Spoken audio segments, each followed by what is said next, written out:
Hello, welcome to my channel. आज हम पढ़ने वाले हैं introduction to international relation theories concept and debates book का टॉपिक व्हाट इज आईआर यानी कि व्हाट इज इंटरनेशनल रिलेशन। ये यूनिट फर्स्ट का टॉपिक है और reading the big bang.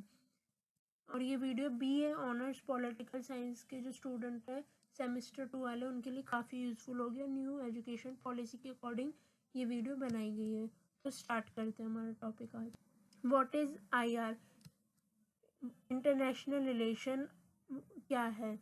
International relation are the study of how nation states and non governmental organisation interact in a wide range of subject involving political economics conflicts and security.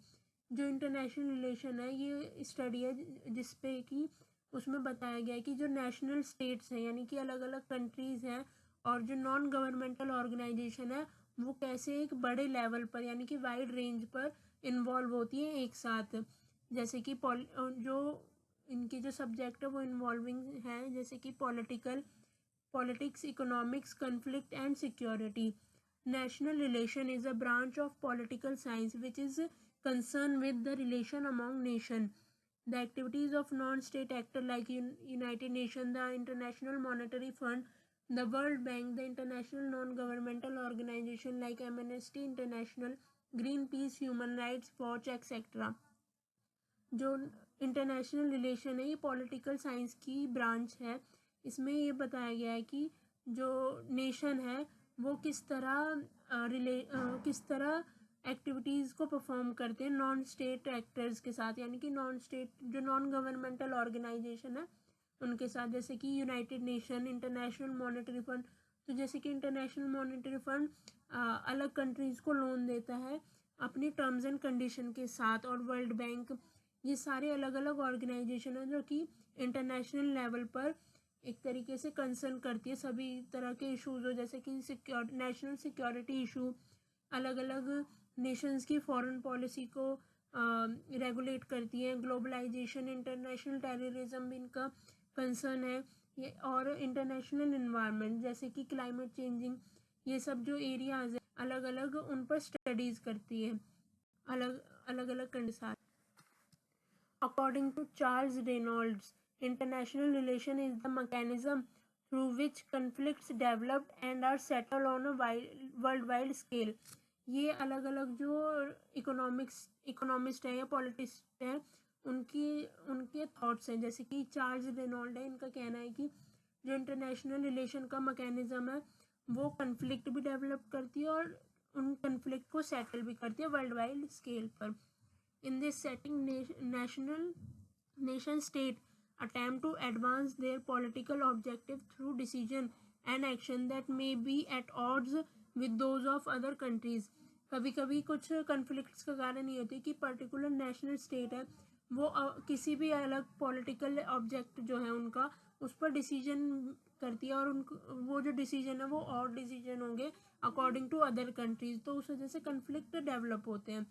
Therefore, the study of international relation deal with issues related to conflicts, including their cause, how they are handled by the parties involved, and how they are finally settled. जो international relation है वो deal करती है जैसे कि conflict जो issue है वो किस वजह से जो कन्फ्लिक्ट हो रहे हैं उसका क्या इशू है, उनके क्या कॉज होंगे और कौन कौन सी नेशंस इन्वॉल्व हैं और उनको सेटल करती है। इंटरनेशनल रिलेशन जो बॉडीज़ हैं जैसे कि यूनाइटेड नेशन और मॉनेटरी फंड, ऐसे वाली जो ऑर्गेनाइजेशन है। Professor Charles Schleicher define in the international relation as the relation among state. However, a good working definition of international relation is given by Harold and Margaret Sprout. They define international relation as those aspects of interaction and relation of independent political communities in which some element of opposition, resistance or conflict, purpose or interest is present.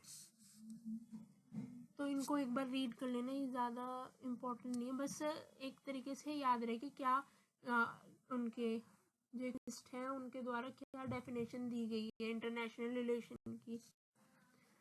Scope and nature of international relation, जो bells and Smith है, ये भी एक economist है और socialist है, जिन्होंने कई बेसिक फीचर समराइज किए हैं इंटरनेशनल रिलेशन पर, जो जिसके और इसके मल्टी डायमेंशनल स्कोप के।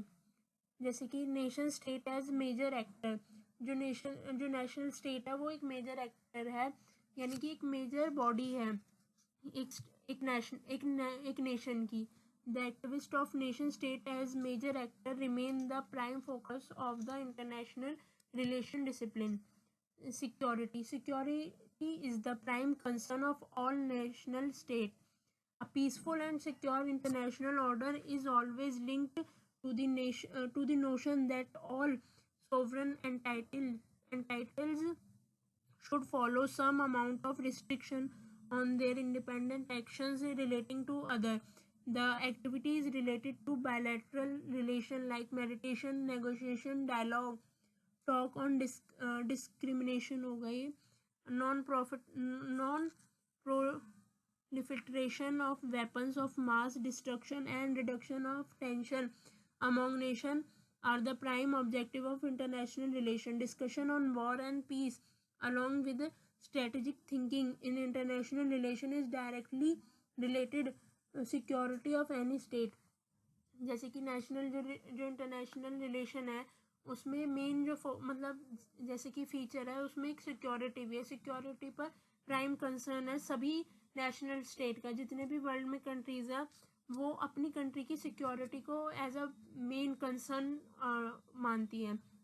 और अगर एक पीसफुल कंट्री होगी तो उसकी एक पीसफुल कंट्री में सोवरेनिटी कायम रहेगी और उसमें ना ही कोई जैसे कि वॉर इंटरनल वॉर नहीं होगा और एक अच्छा बेसिक एक स्टेट हो। Foreign policies of major power, foreign policies of major power like USA, Russia, China, European Union, Japan and India constitute the important subject matter of international relation. The major power interaction are the driving force of foreign policy matter. The idea of balance of power, Cold War denouement and new Cold War depreciate foreign policy and their impact on other nation state are the part of international relation. Basically जो foreign policies है वो जैसे किसी भी countries की जो foreign policy है वो दूसरी कंट्री पर इम्पैक्ट देगी। अगर उसमें कुछ डिफ़ॉल्ट्स होंगे, कुछ उसमें इश्यूज होंगे तो उससे दूसरी कंट्री को भी प्रॉब्लम होगी। तो एक बैलेंस होना चाहिए पावर का, यानी कि एक मेंटेन पॉलिसी फॉरेन पॉलिसी होनी चाहिए जिससे कि कोई भी इंटरनेशनल लेवल पर कोई भी इशू ना क्रिएट हो। Globalisation, the term globalisation refer to the increasing interdependence of the economics, cultural and social activity around the globe because of technology, cross-border trade in products and services, and flow of capital, labor and information. Basically जो globalisation है वो बहुत ही increase हो रही है हर country में at the level of economic culture, उनकी social activities और टेक्नोलॉजी का जो एक्सपोर्ट इंपोर्ट हो रहा है, क्रॉस बॉर्डर ट्रेड हो रहा है। तो एक मेन फैक्टर है ये भी इंटरनेशनल रिलेशन का, globalisation. International environmental issue have increased concern for states across the globe. The rise of global warming, melting of glaciers and storage of drinking water, lessening of forest led us to think about the one globe we are sharing. जो कि international relation है इसमें एक concern दिया गया है environmental issue पर जो कि बढ़ रहे हैं आजकल, जैसे कि ग्लोबल वार्मिंग का बढ़ना और ग्लेशियर्स का तेज़ी से मेल्ट होना और हमारा जो ड्रिंकिंग वाटर है उसकी शॉर्टेज होना और जिस तरीके से हम फॉरेस्ट को काट रहे हैं तो वो एक ग्लोबल इशू है। यानी कि पूरे जो वर्ल्ड है वो एक उसके लिए ये बहुत ही मेजर कंसर्न है। अगर क्लाइमेट चेंज होगा तो उससे अलग अलग तरह की प्रॉब्लम्स होगी सभी को। International terrorism, terrorist activities involving citizens of more than one country. It is a global phenomena making global peace in conflicting situation by using high-tech technology. Communication means terrorists are becoming menace to the globe. There are many forms of terrorism, cross-border terrorism, religious and fundamentalist, Maoist and separate group. जो terrorism है वो एक आज के time पर high level पर देखा जा सकता है, जैसे कि कुछ कंट्रीज़ में इनको फंडिंग होती है टेररिज्म को, और ये जो है इससे ये एक अपना किसी भी कंट्री या कि वर्ल्ड पर अपना दबदबा शेयर करना चाहते हैं कि या तो इनका बेसिकली जो मेन रीज़न है या तो वो किसी रिलीजियस फॉर्म पर है या किसी उनके फंडामेंटलिस्ट जो उनकी आइडियोलॉजी है उन पर है। और ये जो क्रॉस बॉर्डर टेररिज्म है, यानी कि अलग अलग कंट्रीज़ में ये बहुत ही ज़्यादा वाइड लेवल पर हो रहा है। तो इसको भी स्टॉप करने के लिए ये इसका मतलब स्कोप है इंटरनेशनल रिलेशन का। 3 लेवल ऑफ एनालिसिस, इसमें वॉल्टर्स हैं, उन्होंने 3 लेवल जो है एनालाइज किए हैं, यानी कि 3 स्टेज हैं किसी भी स्टेट के बिहेवियर का और उसकी जो चॉइसेस है regarding war. 3 level of analysis, according to Walters, can be used to examine the cause of conflict and how different level of foreign policy instruction are understood. Individual level of analysis. Walters stated that the individual level is the first level of analysis and that conflict generally arise due to pattern of human nature, human behavior, or due to the personality of a specific political leader. Human nature is the center of analysis at the individual level. These people make choice that affect foreign policy and other interstate political interaction, which affect how other states behave in the international system. According to individual level analysis, foreign policy instructions are primarily influenced by the political leader of various countries.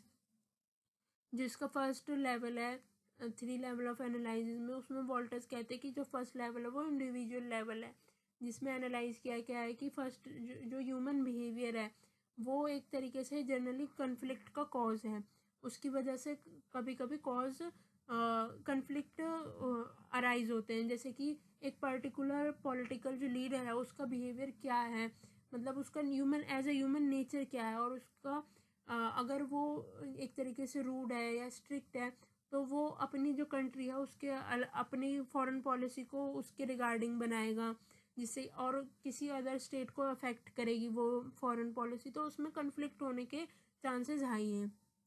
और इसका जो main focus है वो human nature है, individual level का जो main centre है वो ह्यूमन नेचर है। State level of analysis, the behavior of state is examined in the second stage of the image. जो सेकेंड स्टेज है इसमें स्टेट जो लेवल है उसका बिहेवियर एनालाइज किया गया। Walters hold the position that the nations property has a substantial impact on its directive and policy at the second level. According to Walters, जो nations की एक पर्टिकुलर नेशन की property है वो एक इम्पैक्ट करती है डायरेक्ट उसकी डायरेक्टिव्स एंड पॉलिसीज़ पर। These include its form of government, its internal stakeholder, its mode of productive activities, and the duties involved in the distribution. जो उसका नेशन का एक पर्टिकुलर नेशन का जो एरिया है उस पर अलग अलग तरह की मतलब गवर्नमेंट की जो फॉर्म होंगी, जैसे कि इंटरनल स्टेक होल्डर्स होंगे, अलग अलग प्रोडक्टिव एक्टिविटीज़ होंगी, ड्यूटीज़ इन्वॉल्व होंगी डिस्ट्रीब्यूशन में। तो analysis at the state level reveals how a state character influence the direction of its foreign policy। जैसे कि अगर किसी कंट्री में प्रोडक्शन हाई लेवल पर है तो उसको बाहर दूसरी कंट्रीज़ को वो एक्सपोर्ट कर सकता है, तो उसके जो इन्फ्लुएंस है जैसे कि उसका जो करेक्टर है वो इन्फ्लुएंस करता है एक उस कंट्री की फॉरेन पॉलिसी को। और इससे कंट्री का जो कल्चर है यानी कि जो उसके रिलीजन है, कस्टम, हिस्ट्री और जोग्राफिकल करेक्टरिस्टिक्स वो भी पास थ्रू होते हैं दूसरी कंट्री को, मतलब थोड़ा बहुत उनमें एक नेचर जाता है। Walters hold that conflict primarily result from internal structure of the state in this second stage of analysis. Walters in this context is reminiscent of Lenin's theory of imperialism, which highlight that capitalist state goals of opening new marketplace to boost the economics of their nations in this fundamental cause of conflict. System level of analysis. The global level system is examined by the system level analysis, specifically how the global pattern affects state attitude. To comprehend state directive, Walters examined the anarchic character of the international system. To this understanding, the state is directed by the global level structure. This suggests that any change in the global system will also be followed by a change in the policies and direction of the various states. The strength of a nation state is the key factor at the world level. जो system level का analysis है उसमें Walter's ने explain किया है कि अगर एक इंटरनेशनल लेवल पर सभी कंट्रीज एक मेजर चेंज को फॉलो करती है तो एक कंट्री को भी अपनी पॉलिसीज और डायरेक्शन में उस मेजर चेंज को अपने अलग अलग स्टेट्स में इम्प्लीमेंट करना होगा. While somehow of them are in places of greater authority, others are not, and vice versa. However, the USA and Soviet Union were both parties of the Cold War.